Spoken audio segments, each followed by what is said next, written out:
శ్రీకాకుళం కలెక్టరేట్లో ప్రజా సమస్యల ఫిర్యాదు వేదికకు వచ్చిన అర్జీదారులకు అధికారులు ఉచిత భోజనాలు ఏర్పాటు చేశారు. ప్రతి సోమవారం నిర్వహించే మీకోసం ప్రజా సమస్యల పరిష్కార వేదికకు ప్రజలు పెద్ద ఎత్తున తరలివచ్చారు. వేసవి తీవ్రత ఎక్కువగా ఉండడంతో ఎక్కడికక్కడ తాగునీటి సౌకర్యం కల్పించారు. ఫిర్యాదుదారులకు టెంట్లు వేసి కుర్చీలు ఏర్పాటు చేశారు.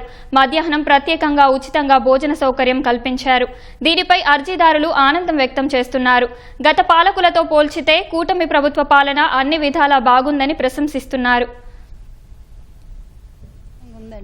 ఎప్పుడూ లేదు. మేము చాలాసార్లు వచ్చాము ఇక్కడికి, కానీ చాలా బాధల్లో, ఎండల్లో, నీళ్ళు లేక, తిండి లేక మేము చాలాసార్లు పొద్దున్న సాయంత్రం వరకు కాపలు కూడా కాసేవాళ్ళం. మాకు కొంచెం కష్టాలు చెప్పుకోవడానికి వచ్చినప్పుడు అలాంటి ఈ రోజు ఉన్న సౌకర్యము ఎప్పుడు మాకు కలగలేదు. నీళ్ళు తెచ్చుకోవడానికైనా అంత దూరం వెళ్ళాలనుకునేవాళ్ళు. నీళ్ళు, భోజనం అన్నీ ఈ ప్రభుత్వం గల బాగా చేసింది ప్రజలకి. ఇక నుంచి ఇంకెలా చేస్తారో ఏదో కానీ ఇలాగే ఉండాలని నేను కోరుకుంటున్నాం సార్. మేము గ్రీవియన్స్ అప్పుడప్పుడు వస్తుంటామండి. మరి లేటెస్ట్గా ఇంతకు ముందు వచ్చేటప్పుడు ఈ టైప్ ఆఫ్ సౌకర్యాలు అయినటువంటివి అయితే ఉండేవి కాదు. వాటర్ ఫెసిలిటీస్ ఎక్కడ పడితే అక్కడ ఇస్తున్నారు. తర్వాత లోపలికి వెళ్ళిన తర్వాత టీఎన్ను చిన్న స్నాక్స్ టైప్ కూడా అరేంజ్ చేస్తున్నారు. తర్వాత 12 గంటలు అయ్యేటప్పటికి రెడీగా భోజనం అనేటువంటిది ఏర్పాటు చేస్తున్నారు.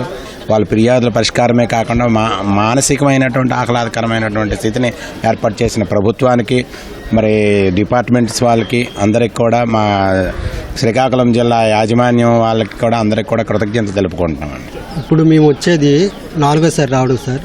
ఇంత క్రితం ఎప్పుడు కూడా ఇలాంటి భోజనం కానీ, వాటర్ స్పెషలిస్ట్ కానీ లోపలనేది ఈ మ్యాక్స్ ఇది ఇవ్వడం కానీ ఎప్పుడు కూడా చూడలేదు. ఇప్పుడు బాగానే చేశారు. ఇది ఎంతో బాగానే ఉంది సార్. మంచి సౌకర్యం. ఇక్కడ అధికారులకు, ప్రభుత్వం వారికి ఎంతో నా హృదయపూర్వక నమస్కారాలు సార్. గత ప్రభుత్వం కంటే గ్రీవెన్స్ చెప్పి చాలా బాగుంది. కూర్చోవడం కానీ కుర్చీలు కూడా వేశారు. నెక్స్ట్ ఇప్పుడు భోజనాలు అన్ని, వాటర్ కానీ అన్ని సరే బాగున్నాయి. కూర్చోవడానికి ఇంతకుముందు కూర్చోవడానికి చాలా ఇబ్బంది పడేవాళ్ళు. ఎండలను తిరిగి ఉండేవాళ్ళు. ఇప్పుడు కొంచెం చాలా బాగుంది సార్. మేము ఇక్కడ 2 వరకు ఉంటాం సార్. 2 వరకు ఇబ్బందులు పడితే మళ్ళీ ఇంటికి వెళ్ళి తినేసరికి 4-5 అయ్యేది. ఇప్పుడు మాకు అన్ని భోజనాలు అన్నీ బాగా ఏర్పాటు చేసి అంత కలెక్టర్ గారు బాగా చేశారు సార్. ఈ గవర్నమెంట్ చాలా బాగా చేస్తుంది సార్.